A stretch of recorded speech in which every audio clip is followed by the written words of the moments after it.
नमस्कार, किसान तक में आपका स्वागत है। मैं हूं निर्मल यादव। आज हम बात करेंगे उन उपयोगी फसलों की जिनको भुला दिया गया है या जिनको अनुपयोगी मानकर अब उनका कोई बहुत ज़्यादा उपयोग नहीं हो रहा है। ये जो फसलें हैं इनमें सब्जियां, फल सभी तरह की फसलें आती हैं। हम यहाँ पर हैं अभी झांसी में रानी लक्ष्मीबाई केंद्रीय कृषि विश्वविद्यालय में।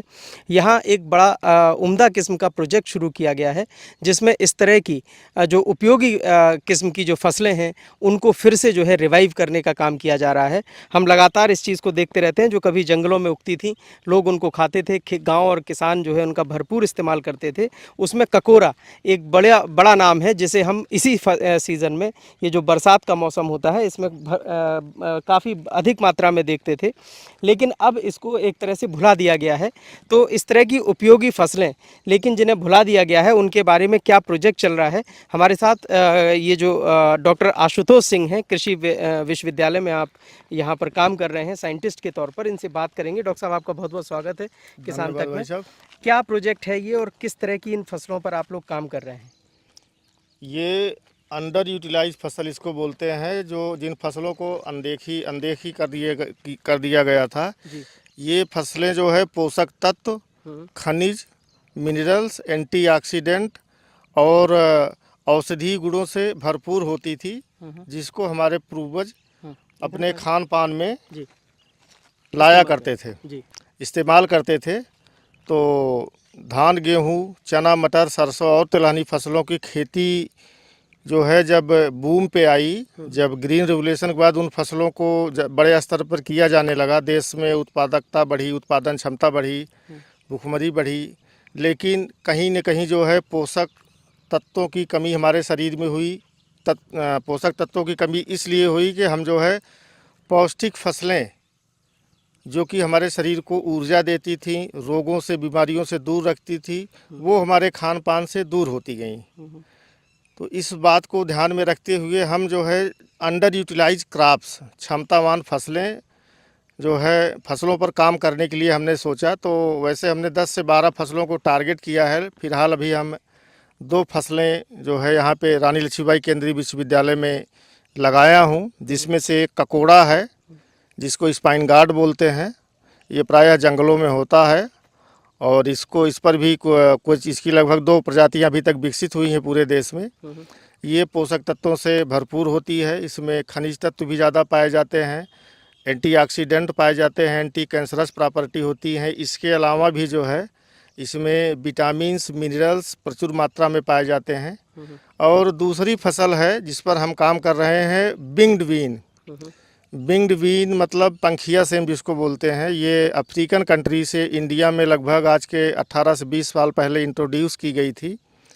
और इसको जो है नॉर्थ ईस्ट रीजन में लगाया जाता था, वहाँ के लोग लगाते हैं। फिर वहाँ से बढ़ते बढ़ते अभी पूर्वी उत्तर प्रदेश में, जैसे हमारे सुल्तानपुर ज़िला में, अयोध्या में, प्रतापगढ़ में, अकबरपुर में भी, या बुंदेलखंड में तो हम नहीं कह सकते हैं क्योंकि मैंने कभी यहाँ पे देखा नहीं। तो ये फसलें धीरे धीरे बढ़ रही हैं। और ये जो पंखिया सेम है ये मल्टीपर्पज़ क्रॉप बोलते हैं, बहुउद्देशीय फसल। जी, उसके बारे में हम जब वहाँ चलेंगे तब बात करेंगे। ककोरा के बारे में थोड़ा सा बताएं, क्योंकि बुंदेलखंड में ये बहुतायत में पाया जाता था। अब इसकी फ्रूटिंग को लेकर आप लोग क्या काम कर रहे हैं, क्योंकि यहाँ ये जंगलों में या गाँव में वैसे ही काफ़ी मात्रा में मिलता था। नया क्या कुछ इसमें किया जा रहा है? नया क्या, जैसे हमने इसको 73 जगह से, किसान के यहाँ से, जंगल से और जगहों से जो है इसको मैंने मेघालय से ले करके, बुंदेलखंड से ले करके, पूर्वी उत्तर प्रदेश के ऐसे गांव जो गोमती नदी के किनारे हैं, जहाँ पे लोग इसकी खेती कर मतलब लोग उगाते हैं, वहाँ से कुछ जंगलों में स्वतः जमे हुए थे, वहाँ से मैंने कलेक्शन किया। अब इसकी खेती में सबसे बड़ी समस्या ये आती है कि नर कौन सा है, मादा कौन सा है। जी। इसमें नर और मादा पौधे अलग अलग होते हैं। तो अगर आपके पास नर पौधा है या मादा है, या मादा, ये 2 रो हैं, इनमें कौन सा नर है, कौन ये सा वाला मादा पौधा, जैसे आप इसका फूल देखेंगे तो ये फूल बड़ा होता है, ये नर है। नर में जो है फूल जब आता है उसके लगभग 10-15 दिन बाद मादा में फूल आता है। तो फर्टिलाइजेशन होता है इसमें। ये इस साइड मादा है, ये पौधा मादा है, जैसे इसमें देखेंगे तो मादा है। इसमें देखिए फल बन रहा है, ये इसमें फल बन रहा है, ये मादा है। इसमें आप नीचे देखेंगे तो फल बना हुआ भी है। तो ये मादा है। मतलब मादा में पहले फल आ गए। नहीं नहीं, नर में पहले फूल आते हैं, उसके 10-15 दिन बाद मादा में जो है हाँ फूल आते हैं, तो वो उसको जो है फर्टिलाइज करते हैं मादा को, जी। तब उसमें फल बनने लगता है। तो यदि हम इसको जो है स्टैंडर्डाइज कर दें, हाँ स्टैंडर्डाइज करने का मतलब है कि जैसे हम नर पौधा पहचान लें, मादा पौधा पहचान लें, इसकी हम नर्सरी तैयार कर लें। नर्सरी तैयार करने के बाद अगर इसकी खेती की जाए तो इसको बड़े स्तर पर, व्यावसायिक स्तर पर किया जा सकता है। जैसे 8 और 1 का रेशियो होता है। 8 मादा को फर्टिलाइज करने के लिए 1 नर पौधा जो है पर्याप्त होता है। एक उद्देश्य तो मेरा ये हो गया। दूसरा हो गया, हमारे पास 73 जगहों का कलेक्शन है। उन 73 जगहों के कलेक्शन को हम यहाँ पे उगा करके उसकी उपज, क्वालिटी, गुणवत्ता प्रयोगशाला से लेकर के फील्ड कंडीशन तक हम टेस्ट करेंगे कि बुंदेलखंड में सबसे अच्छा कौन सा चल रहा है। जो अच्छा चलेगा उसको हम आगे बढ़ाएंगे, जिसमें पोषक तत्व भी ज़्यादा होंगे, पैदावार भी ज़्यादा होगी, रोग प्रतिरोधी होंगे। वैसे तो इसमें रोग बीमारी लगती नहीं है, लेकिन इसमें कीड़ों का प्रकोप कभी कभी देखने को मिलता है, जो फल को नुकसान पहुंचा देते हैं।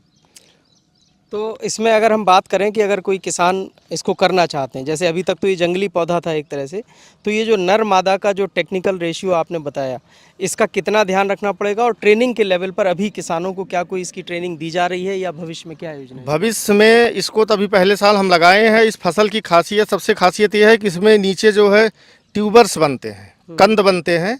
पहले साल इसकी उपज कम होती है, इसके बाद जैसे कंद बन जाएगा तो ये कम से कम 5 से 7 साल तक अगर इसको लगा दिया जाए तो 7 साल तक आप जो है इस फसल को हार्वेस्ट कर सकते हैं। इस फसल से पैदावार ले सकते हैं। एक बार लगाया तो 7-8 साल तक इसमें 8 साल तक ले सकते हैं। अगर अच्छा देख रेख है तो 8 साल नहीं तो 5 साल तो चलता ही है। तो पहले साल में इसमें एक पेड़ में 1 से 1.5 किलो, किसी कलेक्शन में जो किए हैं किसी में 2 किलो निकलता है फल। जैसे जैसे पौधा पुराना होता जाएगा, तीसरे चौथे 5वें साल में एक पेड़ से 3.5 से 4 से लेकर के 5 किलो तक अभी तक जो है रिकॉर्ड हुआ है। अच्छा। और दूसरी चीज़ ये है कि ककोरा की फसल जो है हाई वैल्यू है, मतलब इसके दाम अच्छे मिलते हैं। अभी आप मार्केट में देखेंगे 200 से लेकर 250 रुपये किलो तक जी मिलता है। हाँ।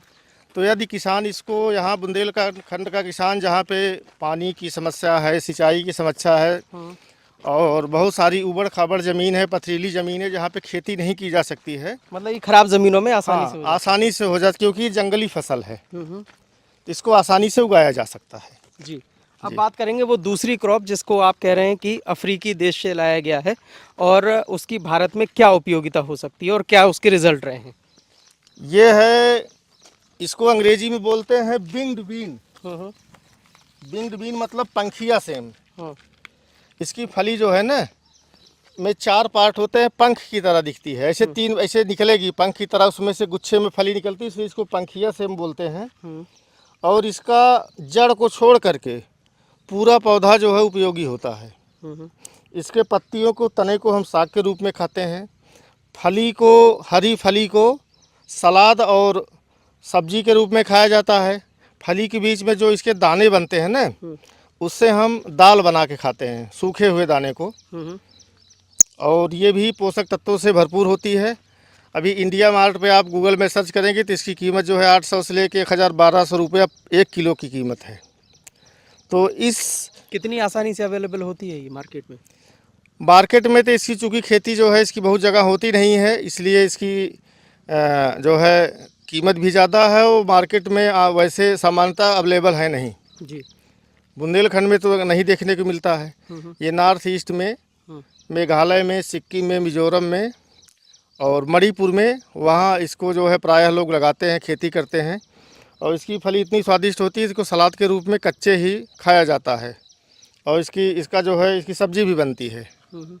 तो इसको यहाँ, ये जो आप प्रोजेक्ट यहाँ शुरू किया है, इसका क्या पर्पज़ है कि बुंदेलखंड में भी इसका किसान खेती कर सकें, उत्पादन कर सकें और लोगों में ये फैल सके, पहुँच सके लोगों इसका हमारा उद्देश्य यहाँ लाने का ये है कि बुंदेलखंड में भी इस तरह की फसलें खेती के प्रचलन में आएँ, जिससे किसान जो है कम से कम लागत में ज़्यादा से ज़्यादा मुनाफा कमा सकें और पौष्टिक फसलें हों जो लोगों को स्वस्थ रखें और रोग बीमारियों से दूर रखें। इस फसल में भी पोषक तत्व, विटामिन, मिनरल्स, प्रोटीन सारी चीज़ें जो है अन्य फसलों की तुलना में ज़्यादा पाया जाता है। खेती किसानी के लिहाज से अगर बात करें तो किसानों के लिए इसकी उपज लेना या इसकी खेती करना कितना आसान है और कितना टेक्निकल है? जैसे अभी आपने ककोरा बताया, ये कितना इसको आसानी से किसान इसकी ककोरा उपज ले से सकते ये फसल हट के है, इसमें नर और मादा अलग पौधे नहीं होते, एक ही फली में नर और मादा होते हैं। तो इसको ककोरा से आसानी से किया जा सकता है। इसको इसकी खेती में समस्या नहीं होती है।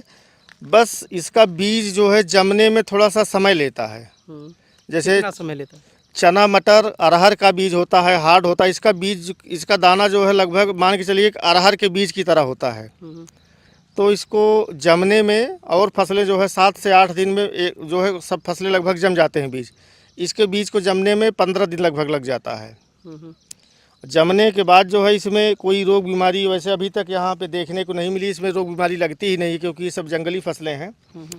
और इस लिहाज से अगर देखें तो लागत के लिहाज से भी ये बहुत किफ़ायती मानी जा सकती है। इसमें लागत कोई खास नहीं लगती। बस एक बार आप लगा, जैसे इसमें आप देखेंगे मल्चिंग पे हमने लगाया है। मल्चिंग पे लगाने का मतलब ये है कि इसमें जो है खरपतवार नहीं होते हैं। जी। ठीक है, मल्चिंग में लगाया, मल्चिंग में ऐसे गड्ढा बनाया, इसमें बीज डाल दिए, देखिए पौधा तैयार हो गया। अब ऊपर हम तार लगा रहे हैं, इसकी जो है हम स्टेकिंग कर देंगे। अगर आपके पास तार की व्यवस्था नहीं है तो इसमें सूखी लकड़ी या झाड़ी जो है इसमें लगा देंगे तो झाड़ी के ऊपर चढ़ करके फली देने लगेगा। जी। इसको बहुत ज़्यादा सिंचाई की ज़रूरत नहीं होती क्योंकि ये गर्मियों में होती है। गर्मियों में ज़्यादा बारिश हो ही जाती है 10-15 दिन में एक बार, तो नमी मिलती रहती है। और इसको जो है सितंबर या अक्टूबर के महीने में 1-2 बार सिंचाई की ज़रूरत पड़ती है। जी।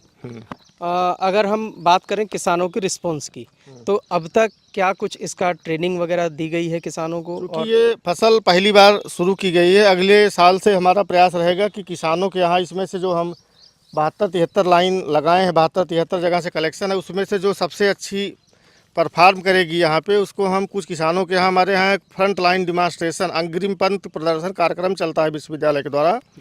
उसके माध्यम से कुछ चिन्हित किसानों के यहाँ इसको हम लगवाएंगे और धीरे धीरे इसको यहाँ बढ़ाया जाएगा। जी। तो जिस तरह से डॉक्टर आशुतोष सिंह ने बताया कि ये ऐसी भूली बिसरी फसलें हैं जिनको कभी काफ़ी ज़्यादा मात्रा में इस्तेमाल किया जाता था किसानों के लिहाज से, और आम लोगों के लिए भी ये बहुत उपयोगी रही हैं। इनको फिर से रिवाइव करने की यहाँ पर एक कोशिश शुरू हुई है। निश्चित रूप से जैसा कि डॉक्टर आशुतोष ने कहा कि इसके अच्छे रिज़ल्ट अभी तक मिल रहे हैं और आगे भी ज़रूर ऐसे रिज़ल्ट मिलेंगे।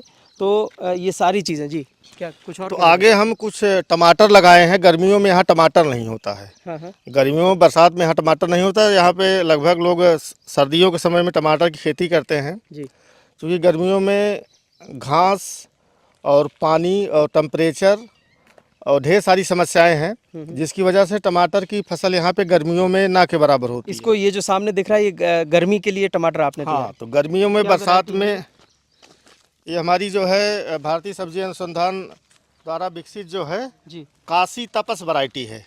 काशी तपस वैरायटी खासियत ये है कि ये 38 से 40 डिग्री टेम्परेचर पर भी सरवाइव कर जाती है। तो जिस तरह से क्लाइमेट चेंज का ये दौर चल रहा है और इसमें टेम्परेचर काफ़ी आगे ऊपर जा रहा है तो उसके लिए काफ़ी मुफीद मानी जा सकती है। हाँ, जैसे अभी आप देखेंगे इसमें तो हमने इसको मल्चिंग पर लगाया है। मल्चिंग पे लगाने के टमाटर की फसल में बरसात के समय में गर्मियों में घास ज़्यादा हो जाती है। घास के ज़्यादा होने से कीड़े मकोड़े रोग बीमारियां जो है फसल को ज़्यादा प्रभावित करती हैं और बार बार सिंचाई की ज़रूरत पड़ती है। इसलिए हमने मल्चिंग कर दिया। मल्चिंग करने के बाद इसमें जो है जो पौधा लगाया गया इसमें नमी संरक्षित रहेगी और पौधा जो है अच्छे सर्वाइव करेगा, फल फूल अच्छा देगा, रोग बीमारी कम लगेगी और रख रखाव के लिए घास निकालने में मजदूरी या वैसे भी खर्च ज़्यादा नहीं लगेंगे इसमें। जी। भविष्य में और कौन सी ऐसी उपज, आपने जैसे बताया कि 12 किस्मों को हम इसमें इस तरह से डेवलप किया जाएगा, तो और कौन कौन सी लेने का प्लान है इसमें? भविष्य में अभी आप रामदाना जिसको बोलते हैं एमरैंथस, तो ग्रेन अमरंथस को भी हम यहाँ पे ट्रेडिशन में लाएंगे कल्टीवेशन के लिए। उसका भी हमने 30 से 40 जगह से कलेक्शन किया है।